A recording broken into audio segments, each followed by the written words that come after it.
Thank you. I'm glad to be here.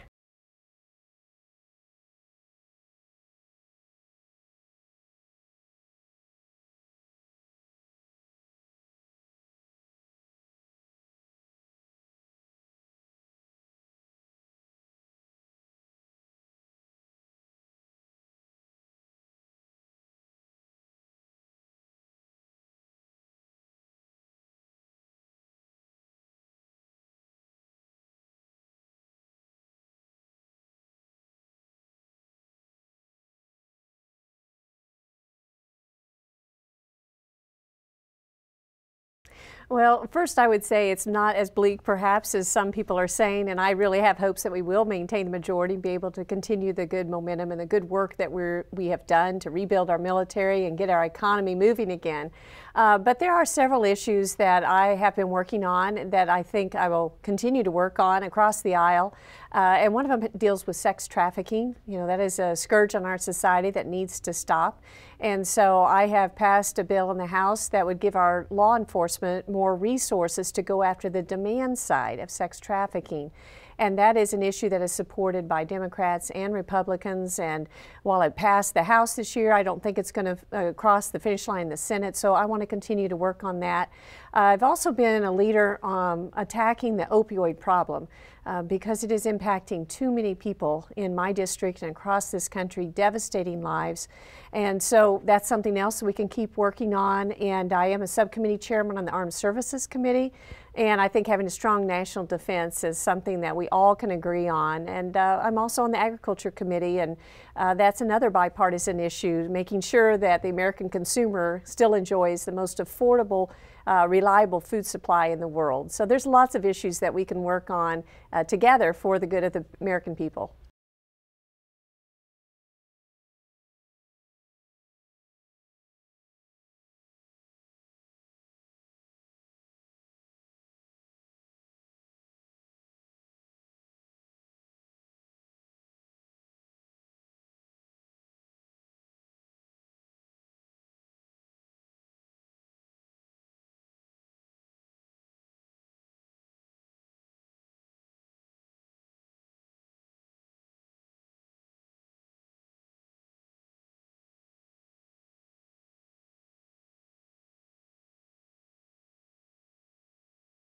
Mhm.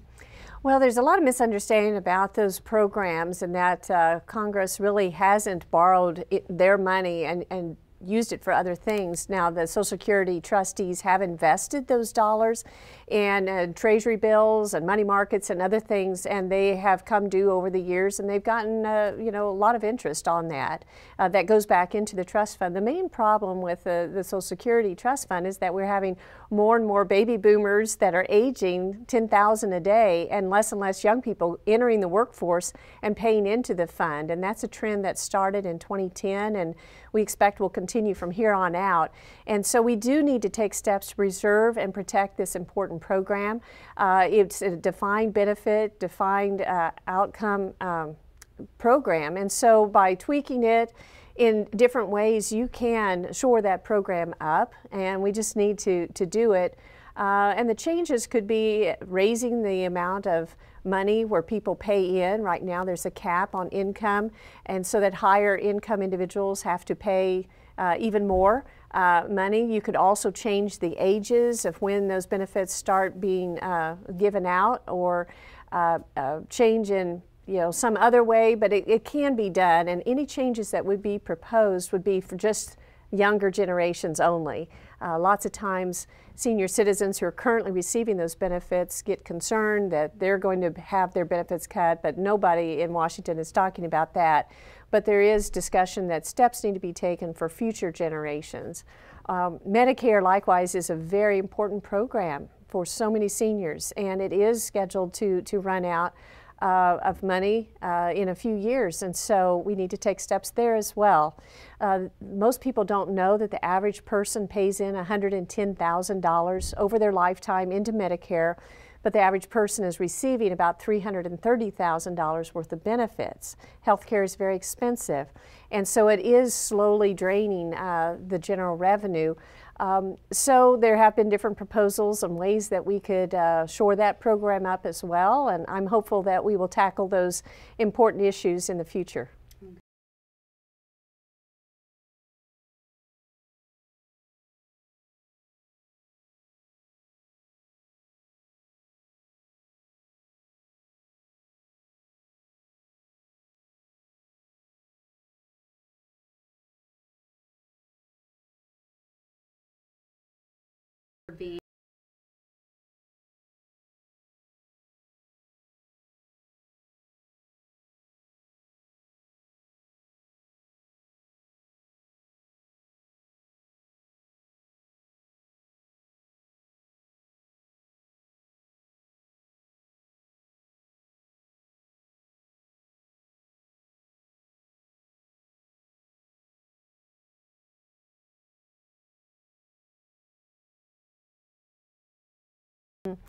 Well, I'm a farmer myself, so I'm very familiar with this, and we do have a lot of farmers in the 4th District. As I visit with them, most of them are supportive of what the President is doing, even though it has caused some uncertainty in the prices, and the commodity prices have gone down. They understand what's at stake here, and that China has far too long been taking advantage of us in this country. It has not been fair. Our farmers want fair and open trade. They feel like that they can compete with anybody in the world, but it needs to be fair. And China has been also stealing our trade secrets through espionage and through other means. So they support the President standing up to them, and they know that in the meantime, you know, it's kind of hurting for the short term, but they feel like in the long term it'll pay off. And you know, that has proven to be true so far with his renegotiation of NAFTA. You know, he's gotten that done, and we're going to have better and new open markets, especially into Canada for our dairy farmers. People for years have been trying to get Canada to break down some of their barriers, and they haven't. So President Trump was able to hang tough, and ultimately American agriculture is going to benefit from that. The EU came and sat down with the President as well when he threatened tariffs on their automobile industry. They came out of that meeting and said, one, we're going to buy more of your American soybeans to help make up for the shortfall with China, and we're going to see if we can get with you to drop our tariffs totally, and we have that goal. That's huge. So, you know, things I feel like in the end will work out, and they're overall supportive of them. In the meantime, the administration has issued a program that will help farmers this fall, soybean farmers, through a market facilitation program to help make up for the unfair trade retaliation from China. And it's a one-time payment of $1.65 per bushel for 50% of this year's crop. So, you know, the President understands and acknowledges that our farmers are being hit unfairly by China, and he's taken steps to help rectify that in the meantime. Very good.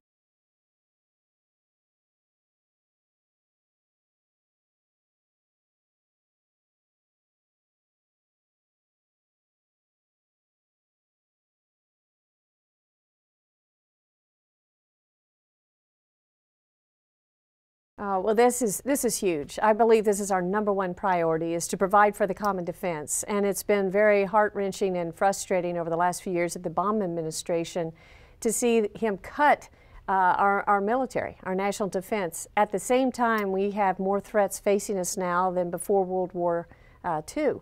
And so it's imperative that we rebuild our military, and I've been working very diligently on this as a leader on the House Armed Services Committee, a subcommittee chairman, and very pleased that the last 2 years we've been able to plus up our military spending.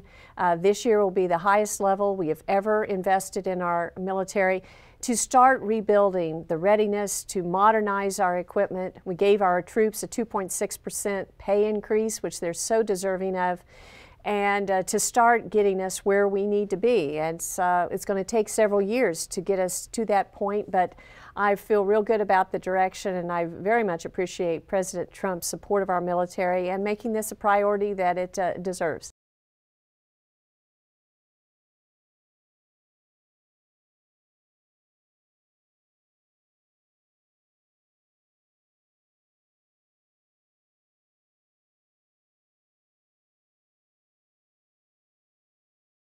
Sure. Well, we have passed several bills in Congress investing more money to go after this opioid crisis. Just there this year alone, we've passed 2 bills that total over $10 billion that will be coming out into the communities to try to help from all aspects of this, from beefing up law enforcement to help protect our border from the drugs coming here to begin with, but then also providing more treatment dollars so that individuals who are already caught up in the lifestyle of drug addiction can receive the help that they need.